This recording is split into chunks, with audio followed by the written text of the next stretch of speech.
Buenos días, queridos jóvenes estudiantes. Empezamos el tema. A ver, un ratito. Buenos días, doctor. Buen día, doctor. Ya empezamos. Buenos días, doctor. Y admitiré a algunos chicos más aquí. No sé quién está esperando. Listo, ya son 30.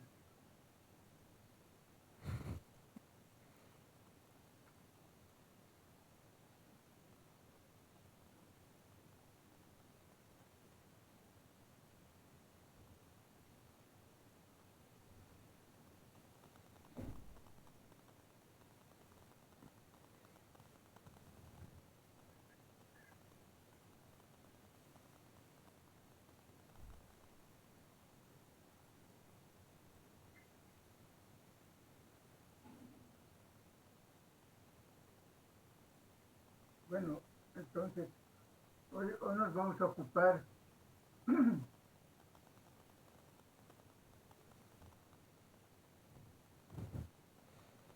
de este tema que es interesante.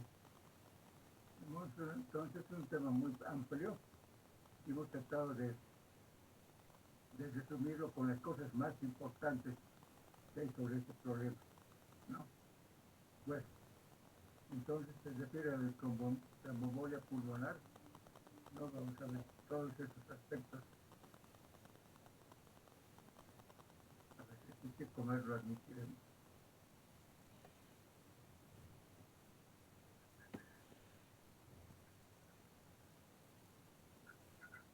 Buen día, doctora Eliana. Nada, no contesta. Seguimos. Buenos días, doctor. Ya. Bueno, a manera de introducción, entonces, la embolia pulmonar, pues, actualmente, entonces, se diagnostica con mucha facilidad, no tanto de facilidad, pero más rápido, con estudios principalmente de angiotomografía y el dímero D. Entonces, esto es antiguo que tiene, pues, es muy variable su sintomatología, pero muchos de estos casos de embolia pues, pueden ser mortales. Por eso hay que ponerle interés a ese tema. Entonces, para evitar, hay que hacer un diagnóstico lo más rápido posible para hacer el tratamiento, ¿no? Y no estar, digamos, haciendo procedimientos que no vienen a caso. Hay que ser rápido el tratamiento. Entonces, es una referencia de mayo del 26 del up-to-date, ¿ya?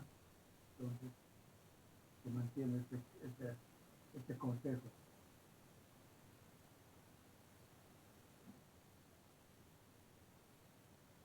Muy bien. Entonces, esta es una definición de unos términos que son fáciles de entender, ¿no? Esta TEB significa tromboembolia venosa, ¿no? Puede referirse a problemas de inflamación que están en el sistema venoso en general, ¿no? Como lo admitiremos este chico porque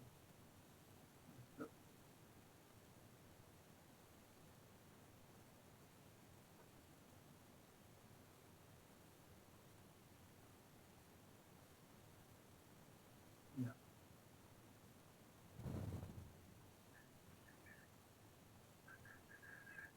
Bueno, el término decía de ETB es un término general que se aplica a la tromboembolia venosa, venas superficiales y principalmente profundas, ¿no? Que incluye la tromboembolia venosa, ¿no? Eh, de una manera, digamos, más minuciosa. Incluye a la TBP, que es la trombosis venosa profunda, ¿no? En las piernas tenemos un sistema venoso superficial, las varices, y una profunda. Entonces, ese es un punto que hay que aclararlo. Y secundariamente también comprende la embolia pulmonar. O sea, TB comprende estos dos términos, TBP y embolia pulmonar. Entonces, con los estudios de dímeros de Angiotac en los Estados Unidos del 2015, se ha hecho con más facilidad el diagnóstico de tromboembolia pulmonar. Entonces, este año, el 2015, se han diagnosticado 676,000 pacientes con trombosis venosa profunda, o sea, con TB. Entonces, y de estos, casi la mitad de estos han hecho embolia pulmonar, ¿ya? Entonces, todas las personas, es una enfermedad de personas mayores habitualmente, no de 45 años, entonces se cursan con tromboembolia venosa. Un aspecto interesante que hay que destacar es que en el 2019, con la pandemia de COVID, se han visto muchos casos, se han incrementado los casos de embolia, de pequeños embolos y de grandes embolos en los pulmones, ¿no? De embolia pulmonar. ¿Por qué? Porque el virus, pues, es muy agresivo, muy virulento. Y cuando ingresa gran cantidad de virus, esto se altera los factores de coagulación y se produce embolia pulmonar. Entonces, muchos pacientes con COVID-19 se trataban también de embolia pulmonar. Bueno,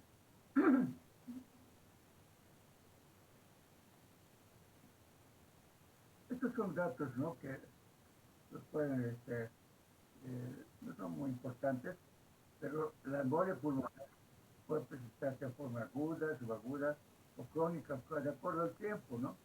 Si es aguda, pues es inmediatamente, ¿no? Una trombosis venosa grande en las piernas se lanza, pues, coágulos al pulmón y se da crítica inmediatamente. Su aguda lleva su tiempo, días o semanas.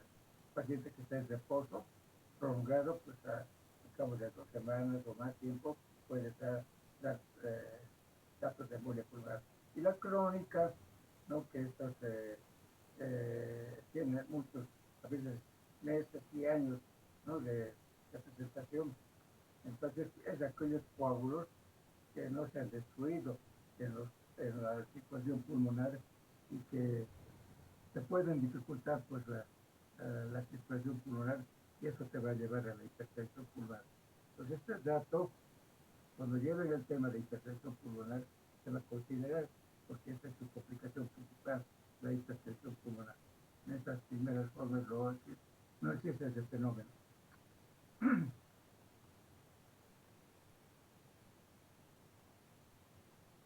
Otro concepto que hay que considerarlo importante es en cuanto a la patología.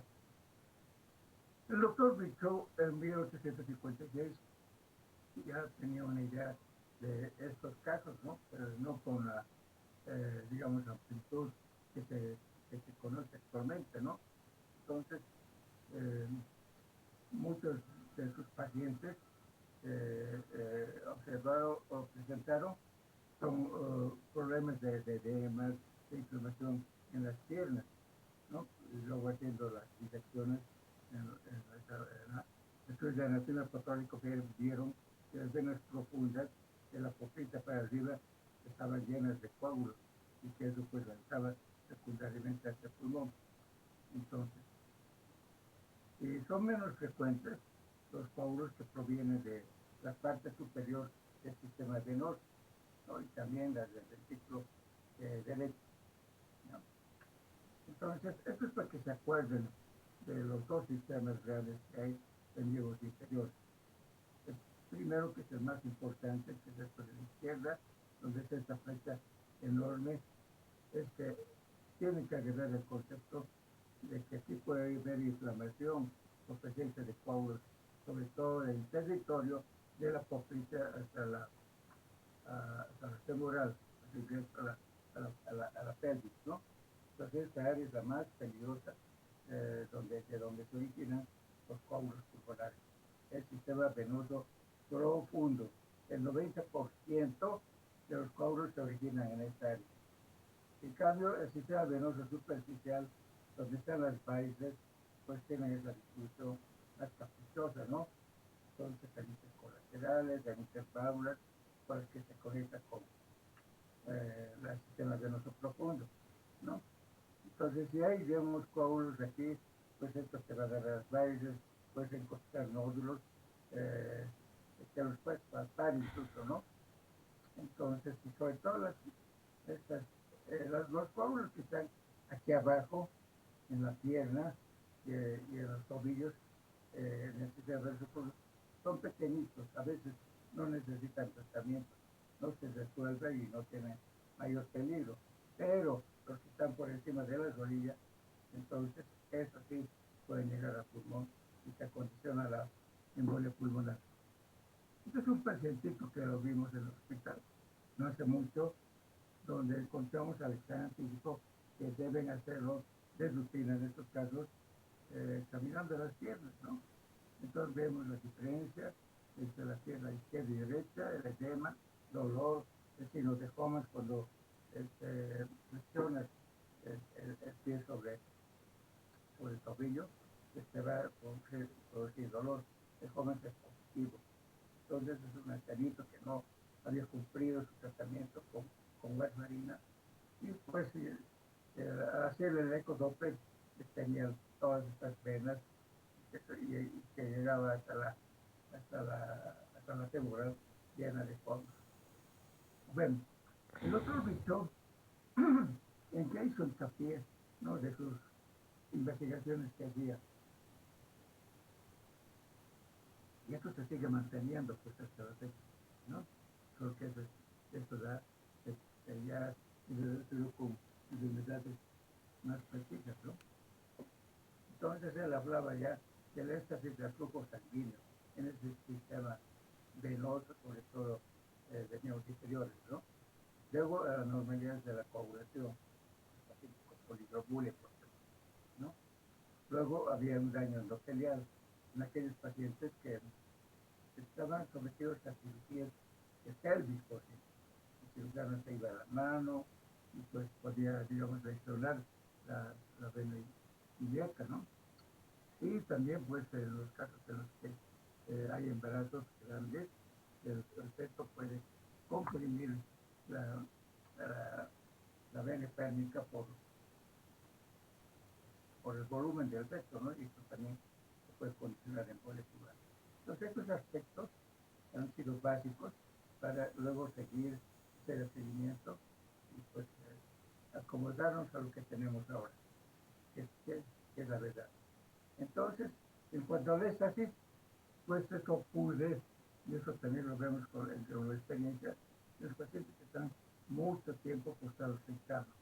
A veces en forma, digamos, obligatoria, por ejemplo, operados de tórax, operados de un ABC, ¿no? Pero si el paciente está consciente, ¿no?, y está hablando, comiendo, pues hay que hacerlo sentar, no hay que mantenerlo en esa posición. Porque aquí se produce éxtasis de los miembros inferiores y de ahí puede retirarse los coágulos. Entonces, otra situación que debemos concentrar a los mayores es cuando hacen viajes largos. De aquí a la playa, por ejemplo, puede ser de aquí a Mollendo, ¿no? Pues se lleva casi todo el día de viaje. Y si estás en esa posición, pues aquí se estanca, se enlentece la circulación y se va a poder lanzar coágulos, ¿no? En estos casos, siempre considerar que se muevan, que vayan en las paradas, que es posible usen venas elásticas, o que simplemente también tomen aspirinetas, ¿no? De 100 miligramos las 2 veces al día durante el viaje. Y otra situación para evitar eso es usar vendajes, ¿no?, comprensivos hasta las rodillas de miembros inferiores. El segundo aspecto son anormalidades en la coagulación. Pues en la época de Víctor, probablemente la eritrocitosis era importante. En esta época, el uso de anticonceptivos, ¿no?, hormonas que te condicionan, pues,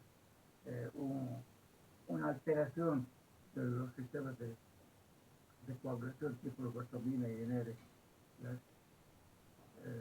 las metástasis de cáncer en huesos que se producen fracturas a veces espontáneas y el mismo cáncer que altera los factores de coagulación.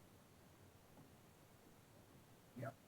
Y finalmente el daño endotelial, ¿no? Entonces, las cirugías de pelvis, ¿no? También el embarazo, este pechito puede comprimir la fuente ilíaca, enlentece la circulación y puede dar origen a los coágulos. Muy bien. A ver, ¿qué es este atrasón? Este tipo que se atrasado. Lo admito porque no es fácil hacer esto. Vamos a dar este chance. Bueno, este es un problema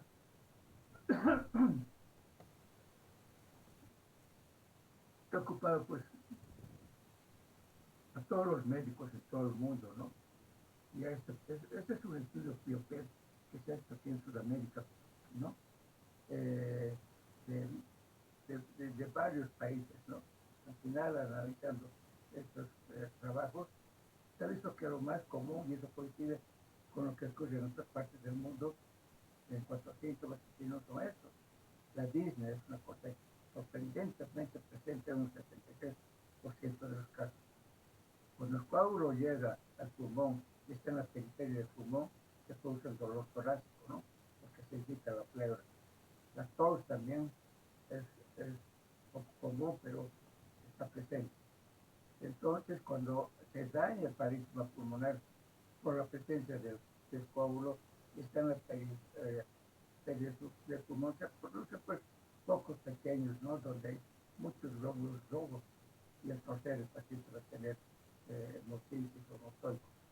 En cuanto a los signos, la taquipnia es importante, entonces puede haber crépitos en las bases pulmonares sobre todo, que es donde más se localizan taquicardia, refuerzo cardíaco, el foco pulmonar, entonces,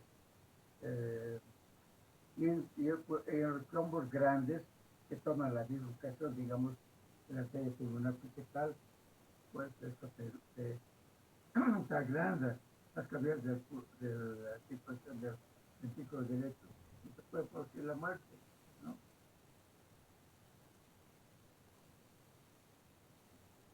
Bien, entonces, esto ya está también definido, los coágulos originan las cúspides, ¿no? De todos estos pacientes predispuestos de las válvulas, la agregación plaquetaria. Entonces, los principales síntomas, como ya hemos visto, ya los mencionaron en la tabla anterior, no los vamos a repetir. Entonces, y los trombos limitados a la trombosilla rara vez embolizan, ¿no? Porque son pequeñitos, no mira, ¿no? Y esta es una tablita actual de Murray del 2023. Pues se mencionan las principales entonces enfermedades que se producen en embolia pulmonar. Hay un grupo no muy grande que a veces condiciona te hace doler la cabeza porque no sabes porque es congénito el problema. Hay como embolias hereditarias. La más, digamos, común es la mutación del factor 5 de Leiden. Las cirugías son grandes, sobre todo las que se someten a cirugías de tórax, de abdomen, no les permiten, hacen que los pacientes estén pues, en reposo obligatorio. En estos casos hay que dar estrofilaxis, no con anticoagulantes que disponemos actualmente, a partir de cadera, de rodillas, ¿sí? Y hay también algunos datos en la historia clínica que puede haber referente a la trombosis venosa previa, ¿no? Que haya tenido los pacientes. La edad avanzada también predispone. La malignidad altera los factores de coagulación, puede condicionar trombolias masivas. Los pacientes que tienen estos problemas reciben anticoagulación de por vida. Los tratamientos con estrógenos, ahí están los anticonceptivos. La inmunización prolongada. Bien. Entonces, la, pueden, digamos, tener diferentes tamaños, ¿no? Y se pueden de esa manera eh, ocurrir la circulación de, de la, de la, de la arteria pulmonar, ¿no? Entonces, eh, los más peligrosos son esos trombos grandes. Menos mal, esos trombos grandes, ¿no? Están presentes solamente en un 10%, 5 a 10% de las circulaciones pulmonares. Entonces, un trombo grande prácticamente te obstruye pues, la circulación de la sangre en el pulmón y eso hace que la sangre se fluya hacia atrás, hacia las cavidades de las cavidades derechas del corazón, principalmente el ventrículo derecho, ¿no? Cuando ocurre esto, si no actúas pronto, en esos casos a veces hay que llevar a terapia intensiva, ya te muere el paciente, ¿no? Se altera todo completamente y se te muere el paciente. Entonces, en estos pacientes, pues existe hipotensión, hay hipocapnia, entonces hay tendencias de la alcalosis respiratoria, hipoxemia, hay vasoconstricción, hipotensión arterial, choque y paro cardíaco, se mueren. Entonces, estos pacientes son de atención inmediata, ¿no? Y no, pues, el pronóstico es malo. Este es un ejemplo, por ejemplo, de una embolia grande, ¿no? Donde está localizada en la bifurcación de la pulmonar, entonces está la pulmonar izquierda y derecha construidas por el coágulo. Entonces, esto pues altera más del 50% de la circulación pulmonar. Hablamos del 100% referido a la circulación del pulmón derecho a izquierdo. Aquí pues se altera y te da estas complicaciones que hemos mencionado y es la que más produce mortalidad. Pero no se asusten, estos son menos frecuentes, 5 a 10%. ¿No? Entonces, por otro lado, hay coágulos pequeños, ¿no? Que están en arterias lobales, cementarias, ¿no? Pues en ellos no existe, digamos, de manera importante problemas en las cavidades derechas, no se obstruyen menos del 50% del vascular. Entonces se mantiene el gasto cardíaco, el corazoncito pues lanza la sangre suficiente, ¿no? Para la nutrición del paciente. A veces la presión está normal o hay ligera hipertensión. Entonces, estos casos, ¿no? Que no hay mucha disnea, pueden tratarse, si los has estudiado bien, en forma ambulatoria. Actualmente hay anticoagulantes que los puedes dar por vía subcutánea, de peso molecular, y también puedes dar en tabletas que no necesitan laboratorio, ¿no? Entonces, se han reemplazado a la warfarina, ¿no? Que produce, si no controlas bien, sangrado pulmonar. El Xarelto, por ejemplo, el apixaban, que son los nuevos anticoagulantes orales, pues puede tratar de ese modo en estos casos, ¿no? Entonces, pero hay que estar vigilante, ¿no? Entonces, viendo el dímero D, si no se incrementa, hay que hacer una estotac, la campanografía por ventilación, discusión, hay que pedir los factores que se condicionan en infarto pulmonar, las troponinas, ¿no? Bien.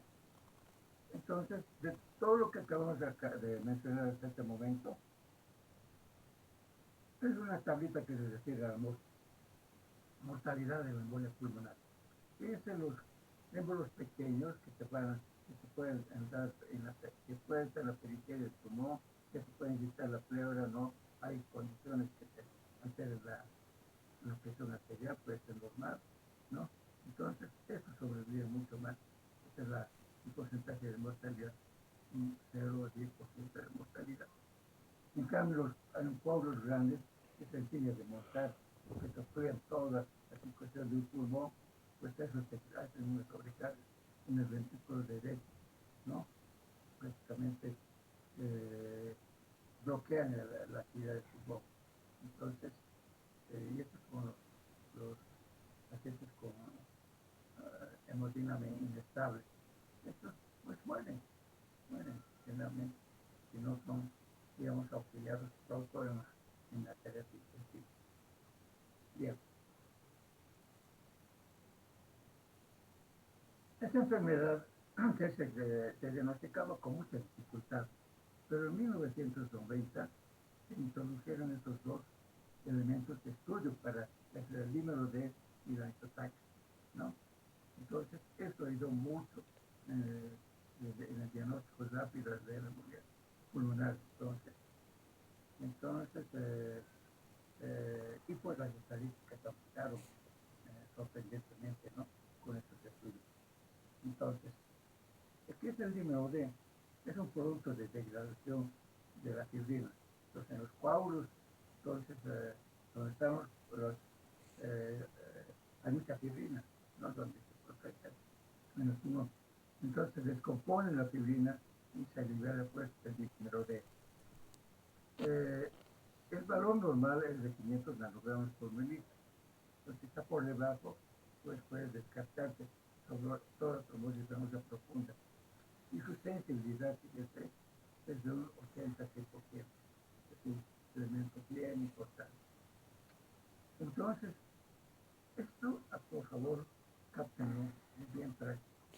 Esta es una guía para el cálculo del dímero D, considerando la edad por 10.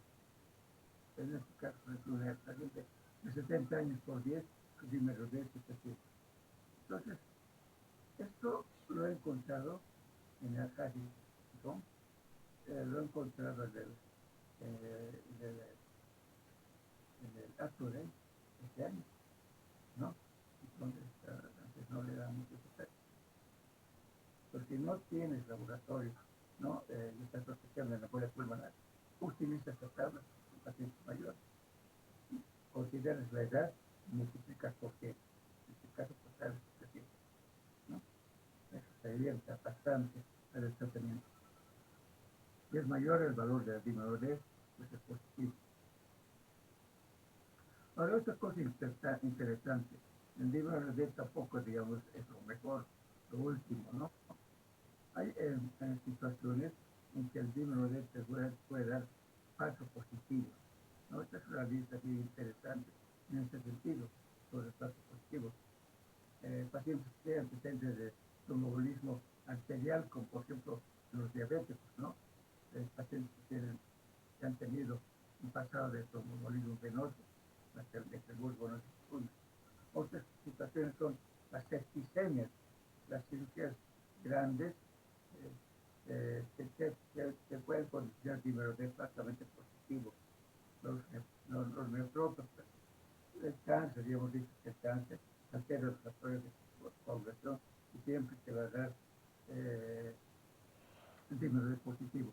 En el cáncer, ya lo repito, si lo diagnosticas embolia pulmonar, eso es anticoagulación de por vida. Entonces, la edad avanzada también te da un falso positivo. El embarazo también, todo si está en los últimos meses de condición. Entonces, si tomas en cuenta estos datos, al hacer tu historia clínica, pues considera esta situación, ¿no? En cuanto al dímero D. Bueno, hay algunos, digamos, datos que te observan y te ayudan a ver, ¿no? Si tu paciente está con embolia pulmonar. El doctor Wells, entonces, a esto, dos tablas, una que se refiere a la trombosis venosa profunda de miembros inferiores y otro a la embolia pulmonar. Entonces, se aplican a estas dos situaciones que son los criterios de Wells, ¿no? Esto es a las venas de miembros inferiores. Esto lo hemos tomado del Harrison, ¿no? Entonces, toman todos estos aspectos para ver la posibilidad de trombosis venosa profunda, cáncer activo, parálisis inmovilización reciente, reposo absoluto, dolor, inflamación en las piernas, edema, ¿no? Venas, varicosas, superficiales. Bueno, cada uno vale un punto. Y la conclusión del estudio en ese sentido, ¿no? es de que si el valor es cero, hay poca probabilidad ¿no? De que vaya embolia pulmonar.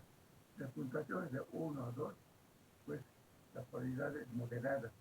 Y si el puntaje de eso es más de 3, pues hay mucha probabilidad de que el paciente esté presentando trombosis venosa profunda. En este caso hay que pedir primero D.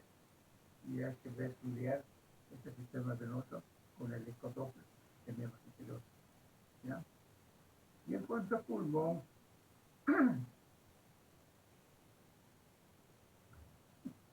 los criterios de Wells también te ayudan mucho, ¿no?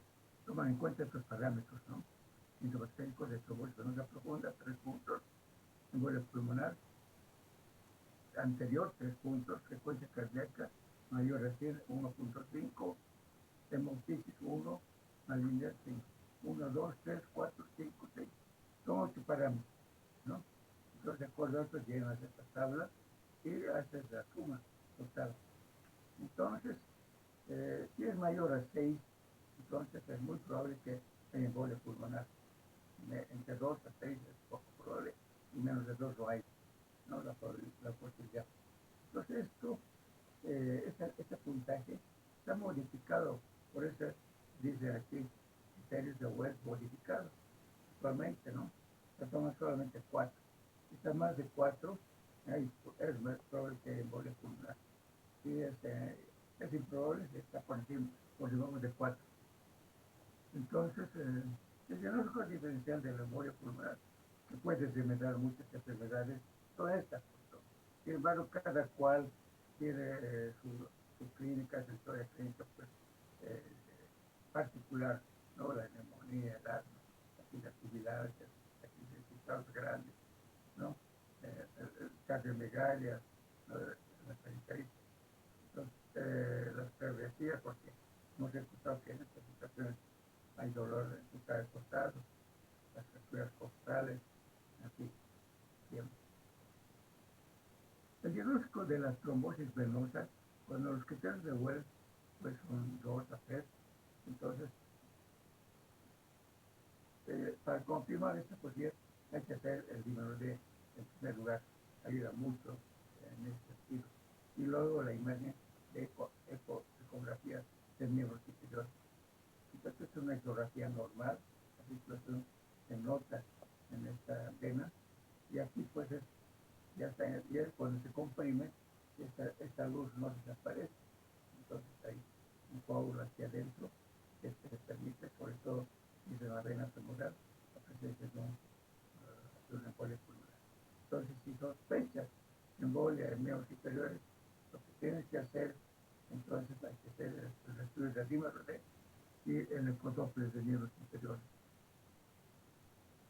Entonces, en cuanto a pulmón, ¿no? El Wells aplicado al pulmón, entonces hay que hacer la historia clínica, hay una sospecha de embolia, la probabilidad baja o intermedia y el dímero D, ¿no?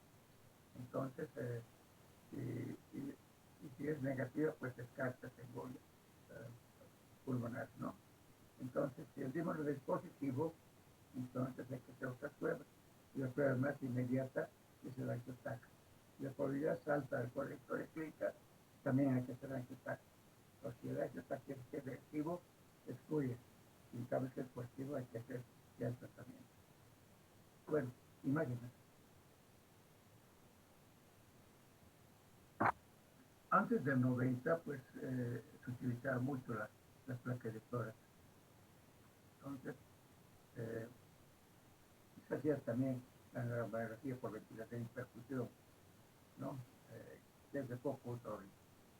Entonces, la angiografía pulmonar también se hacía, ¿no? Pero eso es como, se lleva mucho tiempo, toda la mañana por estar haciendo este estudio. El Doppler se hacía, entonces, lo que, digamos, ha ayudado mucho es la tomografía helicoidal, la tomografía multiforme, ¿no? La resonancia magnética, pues no tenemos, pero también se puede ayudar al estudio de esta enfermedad.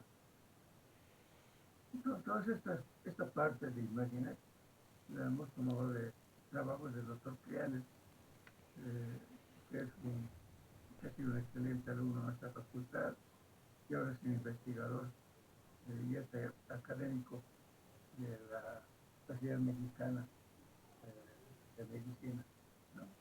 Entonces él, haciendo sus estudios, sus averiguaciones, ¿no? Sus artículos así, en un 14% considera que la placa puede ser normal, en el 68% hay telestasia, de edad retrogrado, capacidad de masa tumoral de elevación del diafragma.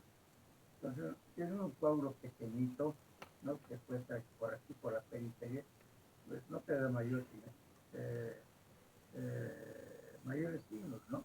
Radiológicos. Este tipo de datos, ¿no? Hay que tú puedes sacarlo en su domicilio, no se repercute sobre cavidades derechas del corazón.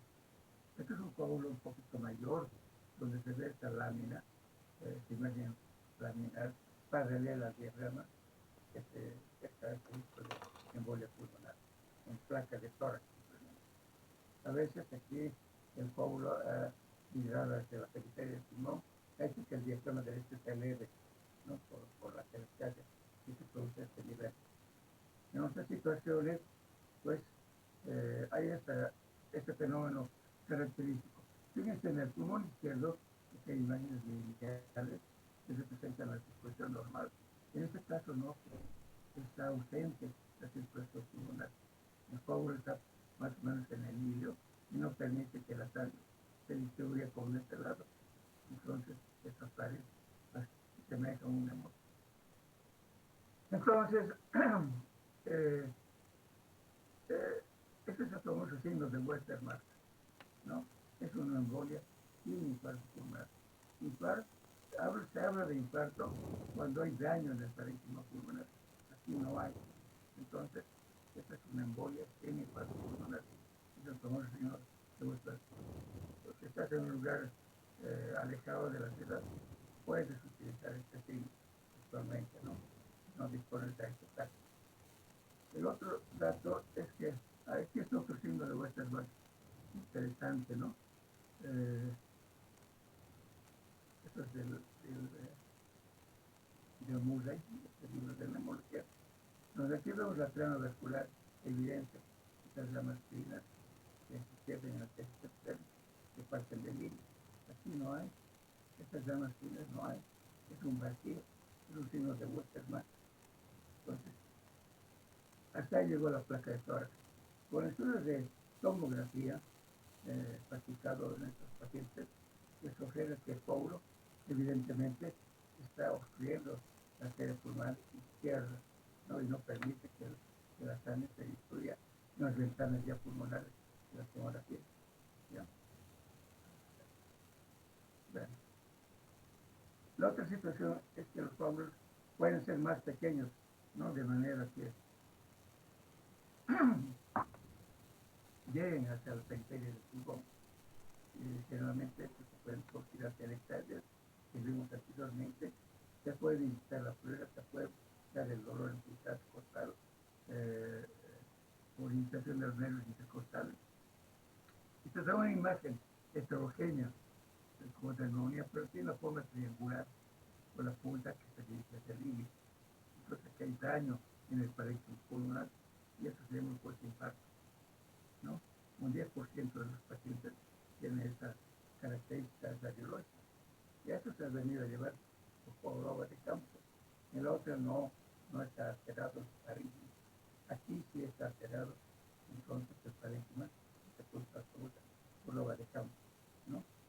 Entonces una opacidad como de cuña y la tomografía pues se muestra también que el coágulo ha llegado al parénquima, se ha identificado el tipo neumónico triangular, ¿no? De base externa. Bien. Bien. Entonces, hasta ahí llegamos con la placa de tórax. Vamos ahora al estudio de la tomografía multicore. Esto más o menos te da una idea de cómo se hace este estudio. ¿No? Es que los rayos X se envuelven así de esta manera, ¿no? En una apnea, después de haber terminado el contraste, se puede mapear todo el pulmón, ¿no? Con cortes de cada milímetro, cada 1.5 milímetros, ¿no?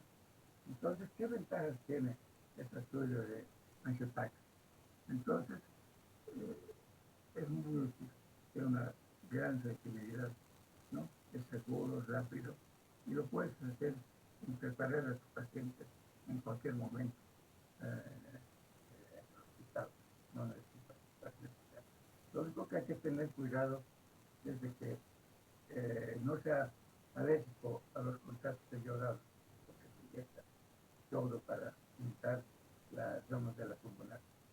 Es caro, ¿no? Y pues no es portátil el aparato, ¿no? ¿No? Los que han visto algún tomógrafo, pues monstruos, los tipos de tomografía. Bien, entonces en este caso, por ejemplo, se ha introducido el contraste, aquí está la pulmonar, entonces limpia, sin coágulos. Esta flecha roja está señalando estas manchas grises, oscuras y oscuras, justo en la bifurcación de la pulmonar, izquierda y derecha. Esta es la aorta, tendencia, aquí está la tráquea, por el cariño, ¿no? A ese nivel, desde que ya no es fuerte, somos grandes. Esto se puede dar si lo de Westermarck, porque no permite el ingreso, pues, pero es grande, ¿no? Esto tiene repercusión hemodinámica. Estos pacientes generalmente van a la terapia, hay que introducir un catéter, y lo que a través del catéter dan los fascinógenos, las teplasias, y a las 24 horas, pues como se ha diluido el coágulo y se ha, digamos, rectificado a una normalidad la luz de la serie pulmonar. Aquí en La Paz, ¿no? Estos estudios de Angiotax se ha practicado de inicio en una clínica privada. Y el que trajo, digamos, este estudio de esta manera fue el doctor Álvaro Sánchez, ¿no? Entonces, esta es una petición femenina, de donde se introdujo el contraste y observó de que aquí, por ejemplo, en la izquierda había un coágulo grande, ¿no? Y aquí también había algo de diagrama. Secundario, solamente ha habido un coágulo pequeñito que hizo la periferia del pulmón. Este es otro paciente, ¿no? Donde se observa, digamos, aparte de la embolia pulmonar, daños del parénquima pulmonar. Esto te da, pues, lo que el señor antes, la chiva de campo, un cambio que te da, así como de vuelta con un daño del parénquima pulmonar. Las resonancias magnéticas, pues ya desde el doctor Creales, ellos tienen equipo de resonancias magnéticas. Esto es activo, ¿no? Que muestra, digamos, la repercusión de coágulos grandes sobre las cavidades derechas del corazón. Y ese comentario que está decía, hacia la izquierda. Muchos de estos casos son mortales, pues, si los casos son.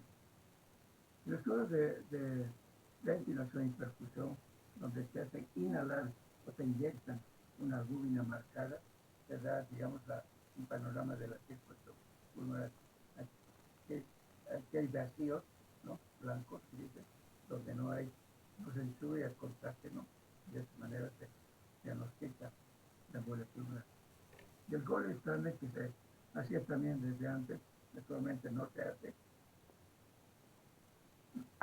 con mucha frecuencia, pues también introducían un catéter, ¿no? Hasta las cavidades derechas del corazón y luego contra, y luego tenía que ser radiólogo, ¿no? Para que una vez que pinte las arterias, pues ya está tomada las imágenes. Es más sensible, específico, entonces puedes hacer bionolíticos, entonces puedes medir las presiones en la arteria pulmonar, ¿no? No ingresa, sin embargo, hasta sus segmentarios. Bien, esta es una ecografía pulmonar, quita el catéter, fíjense, la introducción probablemente por la ingle, ¿no? Y el contraste pues, apuntado a la rama izquierda, que como usted sabe es más alta, y la conservación a la rama derecha pulmonar, que tiene la zona de una coma. Entonces, cuando los coágulos son grandes, pues al agrandar el corazón, entonces se alteran pues el electrocardiograma.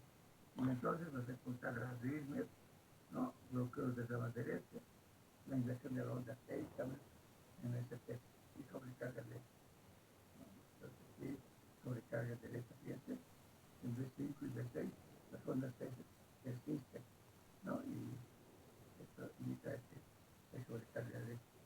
En esos casos graves, pues hay que hacer lo que hacen los cardiólogos para ver si no hay infarto pulmonar, digamos, sobre todo las troponinas, ¿no? Que están elevados en un 30-50% de casos.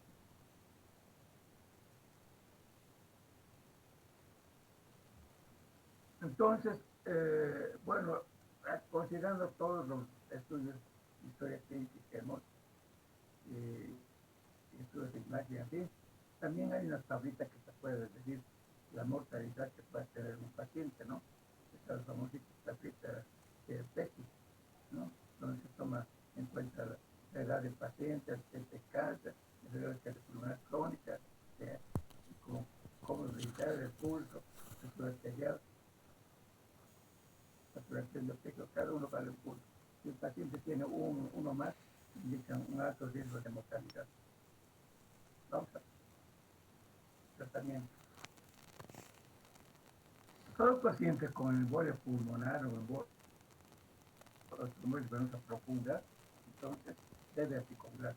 Esa es la piedra fundamental del tratamiento de esta enfermedad. Entonces, y por otro lado, si hay pacientes de los que quieres evitar que se compliquen con tromboembolia pulmonar, pero tienen los factores de la actividad del lecho, hay que tratar esa situación para evitar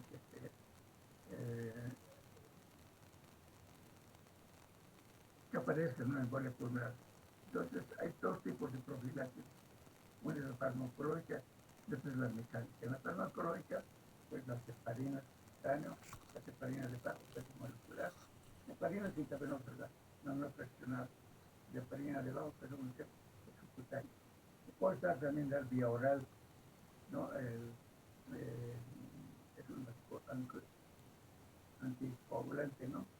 Que se pone la vitamina K, pero si no controlas bien el valor con laboratorios, el problema de la laboratoria es que se produce sangrado, por eso hay estos anticoagulantes nuevos, donde no necesitan laboratorios, no producen sangrado, el ivaroxaban, por ejemplo. También la aspirina sirve, ¿no? Aspirineta de 10 miligramos cada 2 horas. Mira, en cuanto a profilaxis mecánica, está pues el vendaje de miembros inferiores. Algunos artículos dicen que ya eso pasó a la victoria porque lo mejor es dar profilaxis farmacológica, pero se siguen utilizando, no hay que despreciar esta situación, la deambulación temprana, evitar que tus pacientes estén postrados en la cama todo el día, que se levante, camine dentro de la sala. Y también otra forma de profilaxis en la trombosis venosa profunda grande, es aplicar filtros en la vena cava inferior, ¿no? Que no te hayan pasado los coágulos que te tienen a ese nivel. ¿Cierto?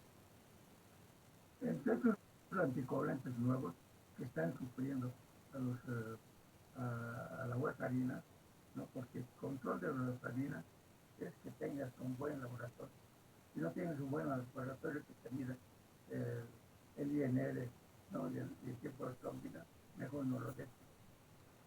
Se hace fallar y los pacientes pueden sangrar por cirugías, por el estómago, monocólicos, así. Ese es el peligro del warfarina. No es que no sirva, no sirve, pero si el laboratorio falla, en nuestro medio sobre todo, pues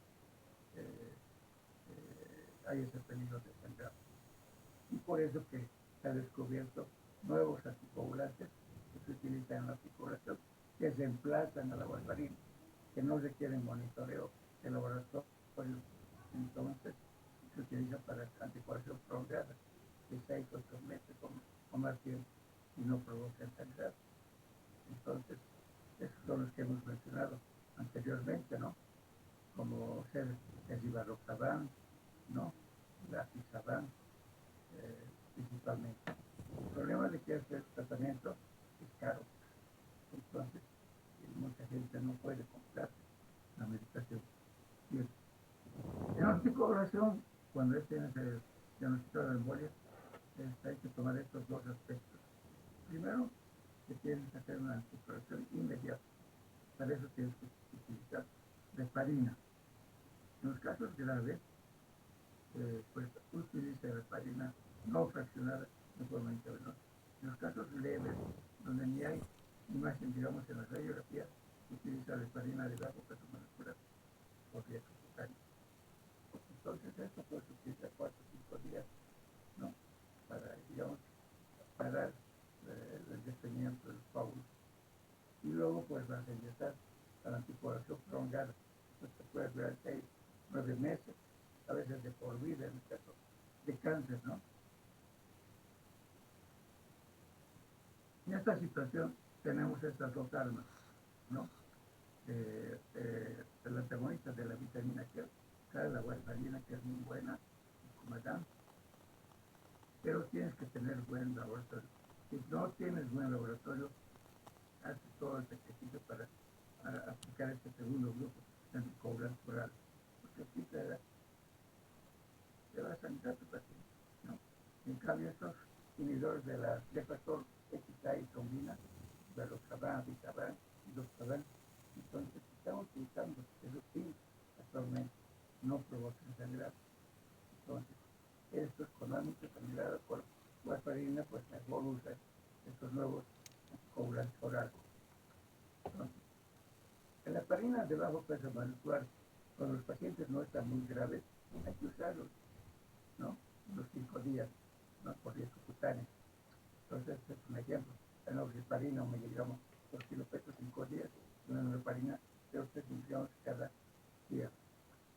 Entonces, hemodinámicamente inestables, los que hay mucha mortalidad, esos tienes que internarlos o llevarlos a la terapia intensiva. Hay hechos ya trombolíticos, ¿no? Tipo catequinasa, ¿no? Y pues y evitar que el paciente entre paro cardíaco, ¿no? Hay que su presión, monitorizarlo, en otros casos que mejor digamos tus conocimientos. Si no lo tratas bien, seguro que como fallece el paciente, ¿no? Entonces,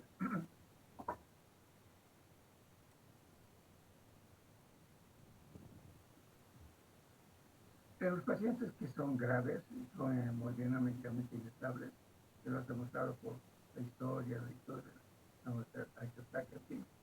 Entonces, empieza con heparina no fraccionada, que viene en frascos de 25.000 unidades, en ratitos de 5 centímetros cúbicos. Y hay este método, ¿no? En el que tomas en cuenta el peso, das 80 unidades kilo, ¿no? Para internar al paciente de heparina. Y luego puedes continuar con una infusión de 18 unidades kilo por hora. Ya las veces la vitamina de heparina, pero siempre hay que tomar en cuenta esta situación. Y para eso estudias el PPTA, tiempo pastel de trombofascina activada. Hay que mantener entre 50 y 80 segundos, ¿no?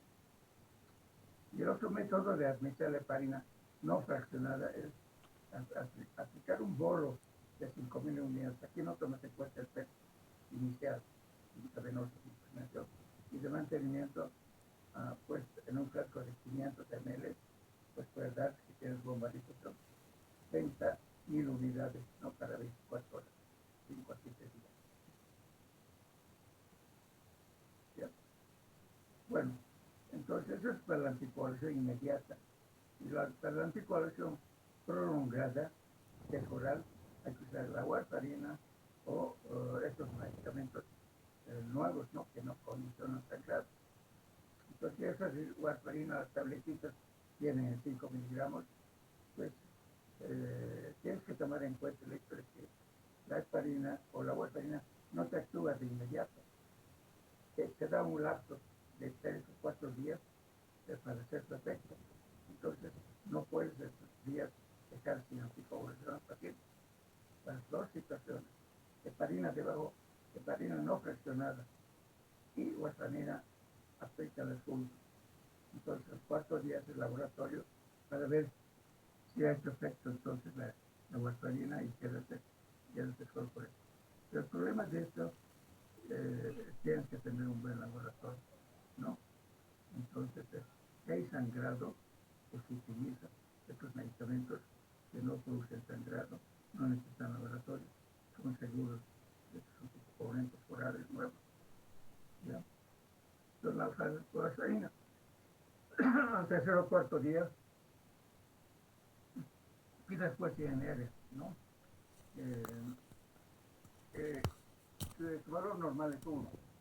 Si tu INR sube 2 a 3, ya es tu buen efecto. Puedes suspender la varfarina y quedarse solo con la warfarina. Y sus testigos del tiempo de fotopina, ¿no? Que es de más o menos 12 segundos, equivale al 100% de actividad. Y hay que mantener esta actividad a subir el 20 o 30%. ¿Ya? Entonces, ese es el manejo de la warfarina, ¿no? Pero para llevar la warfarina tienes que tener un laboratorio bueno, porque muchos laboratorios fallan, y esa es la pena de nuestro medio, el INR, y que dan pues resultados no correctos, ¿no? Y se pueden hacer que des sobredosis de warfarina y el paciente va a sangrar. Entonces, en este caso, pues, utilizan los otros anticoagulantes con INR de 4, por ejemplo, pues sangran los pacientes. En este caso, lo que tienen que hacer es suspender la droga y al día siguiente hacer otro laboratorio, ¿no? Donde va a estar el INR normal, ¿no? O este es más complicado para el papel, ¿no? O darse pues vitamina K, que es el antídoto de la warfarina. Bueno, contraindicaciones absolutas para la anticoagulación: hemorragia activa, entonces hemorragia digestiva, ¿no? O un accidente vascular cerebral por rotura de una arteria del cerebro por hipertensión arterial, ¿no? Entonces, estas situaciones las tienes que analizar en la historia clínica, ¿no? Entonces, porque vas a aumentar el sangrado. Imagínate, un paciente con ultra sangra y le das más anticoagulantes, pues se va a desangrar completamente, ¿no? Entonces, eso hay que tomar en cuenta. Y una manera, digamos, de los casos en que hay embolias graves, ¿no? Y que el ecodoppler te da, digamos, coágulos presentes en la femoral, ¿no? Que se ocurren toda la femoral. Y pues no puedes ser anticoagulantes porque tendrías que dar dosis muy altas.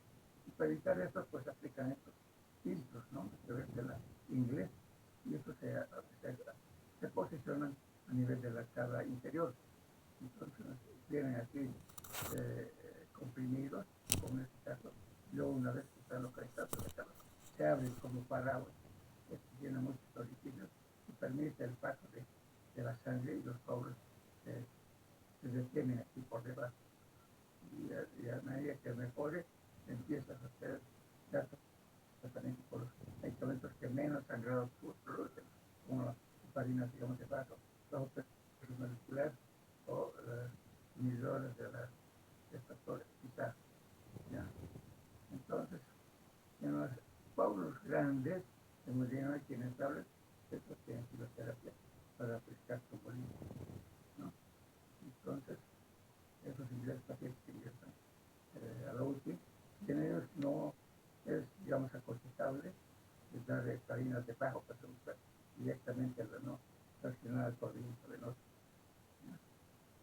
Entonces, bueno, en cuanto a la prevención, entonces,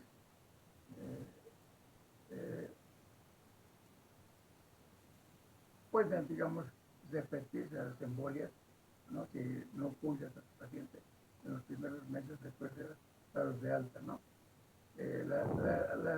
Para suspender la anticoagulación oral, hay que pedir Dimerode. Si este Dimerode tiende a ser normal, puedes suspender la anticoagulación. Si sigue alto el Dimerode, puedes prolongar 1 mes o 2 meses. Si quieres suspender, haces lo mismo. La anticoagulación indefinida, pues en los casos de cáncer pulmonar, el síndrome entre otros tipos políticos, el lucro, ¿no? Que tener anticoagulación indefinida. Y en cuanto a las conclusiones, entonces es cierto, a pesar de estos estudios nuevos que hay, que están produciendo todavía mucha mortalidad, ¿no? En muchos casos, tampoco el diagnóstico es fácil, ¿no? No se hace el diagnóstico, ¿no? Sino que empeña tanto paciente en examinar, hacer buenos estudios. Entonces, si hay trombosis, sospecha de trombosis venosa profunda, pide primero de y ecodoppler, ¿no? Entonces, la alternativa, ¿no? Es que esos émbolos en silla de montar se dan pues con esas repercusiones en cavidad cerebral, pueden ser mortales. La profilaxis, entonces, hay que aplicar a todas las personas que después de reposo, cirugías, ¿no? Y pacientes que han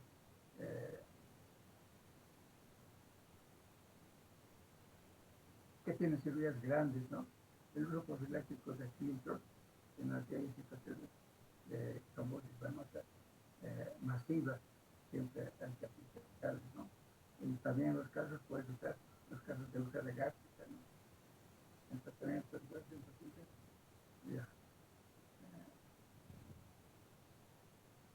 El tratamiento adicional finalmente hay que evitar la muerte de la pulmonar prevención, entonces, y evitar la reputación y evitar las hemorragias masivas cuando usa sobre todo warfarina, no se olviden. En los grandes émbolos se produce impotencia de shock y muerte. Bueno, esta es una lista de lo que hemos tratado de leer para pasarte los aspectos. Bueno, muchas gracias, jóvenes. Tienen tiempo para ir a ver a Argentina. Rápido y vayan a hacer barra. Muchas gracias. Gracias, doctor. Gracias, doctor. Gracias, doctor. Hasta luego.